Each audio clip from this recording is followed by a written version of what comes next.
Idol, ano ang best? Jogging or walking?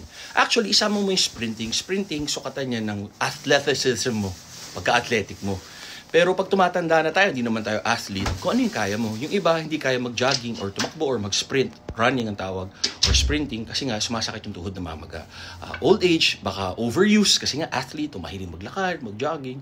So pwede yung walking, low impact ang tawag dun.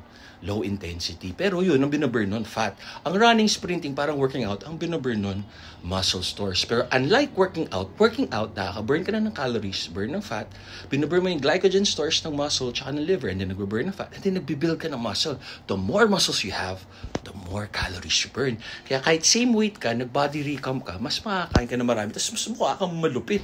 Mukha kang may muscle, mukha kang malakas. Pero hindi dahil mukhang malakas, malakas. Iba yung powerlifting, iba yung strongman, iba yung bodybuilding. Tama kayo, mali ako, I'm not your doctor, do what works for you, happy, healthy, always pray. So, mukhang may hater nagtanong, Idol, bakit lagi ka nakahubad? Hindi mo ako idol, tsaka nakahubad ako, tapos ko lumaligo, pinulbusan ako ni Mrs.